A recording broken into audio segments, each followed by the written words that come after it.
So, what is all the fuss about? Why are people using essential oils? There are so many benefits to using essential oils. The list goes on and on. But first, I would just like to clarify that essential oils are not a cure-all, a fix-all to any problem, any ailment we are facing. They complement our holistic living. They complement our holistic lives, our naturally healthy lives. If that aligns with your ideals and your values, then you likely already have essential oils, know about them, or are interested in them. So we use essential oils in our home to clean, we use them medicinally, and we use them to support our mind, our body, our soul, so treating our emotions. And that also goes with other ailments, other modalities to healing, right? This is our first line of defense in treating things. And then if we need more help, we seek out help. We go to the hospital, we go to the doctor. But knowing and distinguishing between what we need and when to use things is crucial in using essential oils. I don't particularly agree when people are very extreme about something, one way or another. There's gonna be right answers to both approaches to healing, right? Or two ends of the same spectrum commonly are right and they're commonly wrong. So finding that balance in the middle and deciding what works best for your specific situation is always going to be the right way to go about something. And that's with any illness, any health problem, for everything, right? So let's go ahead and kind of dive in a little deeper into how we use essential oils in our home and common uses of essential oils. So first off, non-toxic cleaning.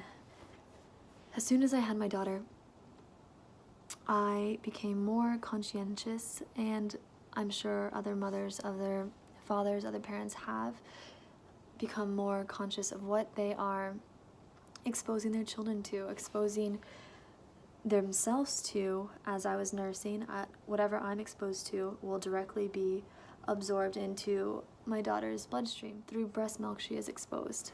That's what I'm trying to say. So not using harsh chemicals that irritate our skins, that can be toxic to the body, toxic to the tissues. They accumulate in the body over time. And if we're not detoxing, we're not choosing these healthy options, we're not drinking tons and tons of water, we're not allowing the body to rid of these toxins efficiently, right? Because we are just piling more toxins on top of more toxins. So choosing to use lemon essential oil, choosing to use cinnamon, clove, melaleuca, orange for cleaning toilets, for cleaning our sinks, for cleaning that sticky residue on our countertops, on our stoves, to preventing mold, to preventing mildew, to purifying the air. We are choosing healthier alternatives to creating this safer environment for our daughter. Their skin, she's 18 months, yeah. So their skin is so permeable. Anything bypasses that layer of skin. It's much thinner, not as durable and tough as ours quite yet. So thinking about it, our skin is our first line of defense. It's arguably the most important organ in the body. It protects us from everything that we're exposed to. Sitting here right now, I am being protected. Going outside, this is our barrier, right? So why wouldn't I want to make sure I'm taking care of that, right? So, and for her sake as well. So non-toxic cleaning, promoting a safe atmosphere for our family, Next, we use them medicinally. So Dan just had a cut here on his hand. Dirt and grime was getting out of here. Was I just using oils to treat this? No, I was also using soap. I was using other healthy remedies to treat his wound, to protect it from infection. And if it became infected, would I continue to treat with oils? Absolutely. But would I also seek out correct and proper care when he needed it? Again, absolutely. So you see, this is where two ends of the spectrum meet to form one. You're not always going to find that this is the perfect and absolutely undeniable modality of healing for this specific thing. We're going to have to encompass all of them. You're going to have to distinguish and just be smart when you were using these oils, right? So anyways, I would treat his wound with Melaleuca. I would spray it with some frankincense. And like I said, we're cleaning it with soap and water, the tried and true. So it kept this area clean. It's antibacterial, antimicrobial, and this research is legit, guys. I've been looking, not at blogs, I'm looking at research articles, peer-reviewed articles, evidence-based research that is pretty compelling. So we use it medicinally.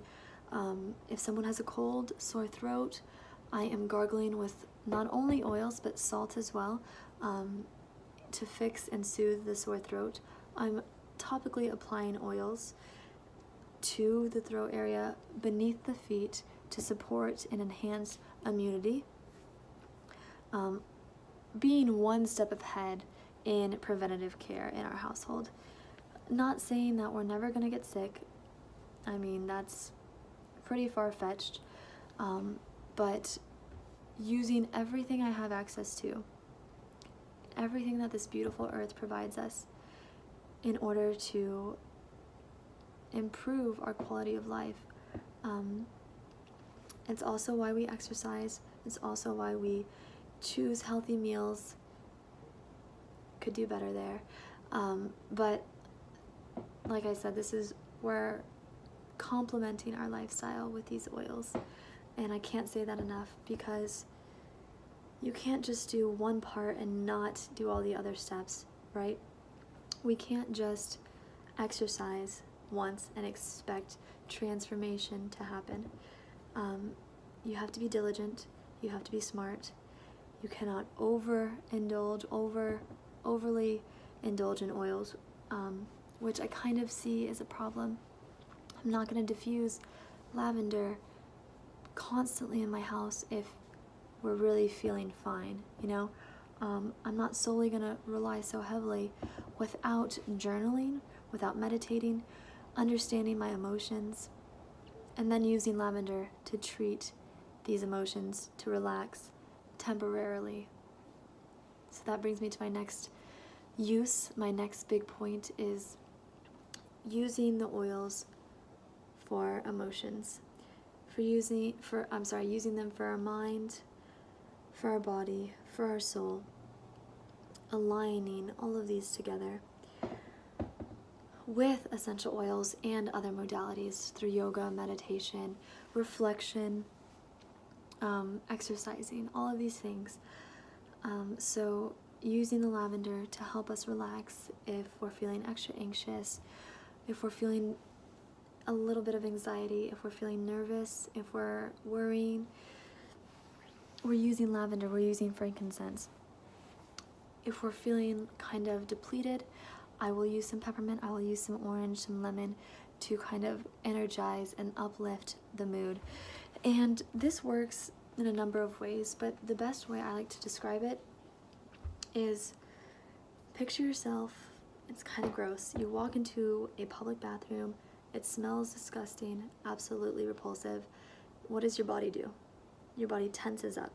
Your stomach literally starts to feel sick. Your face probably gets scrunched up. you cover your nose.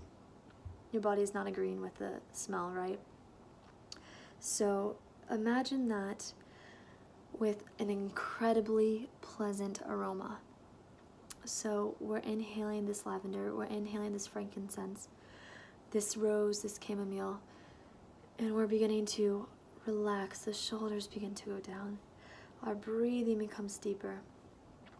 This sensation completely fills the body, and our anxiety starts to diminish, right?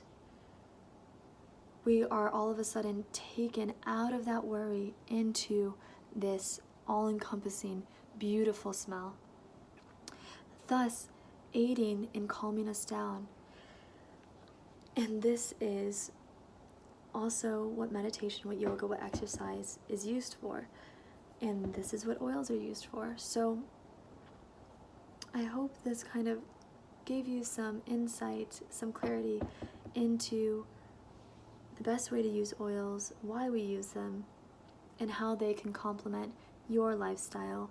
Because if you're watching this, you are probably seeking health, seeking your best possible life. And so yeah, I hope this was of some use. And as always, send me any questions you have. I will be happy to guide you in the right direction on what can help you, your family. So yeah, sending so much love, so many blessings to you through here. Love the internet, love it for all of these reasons.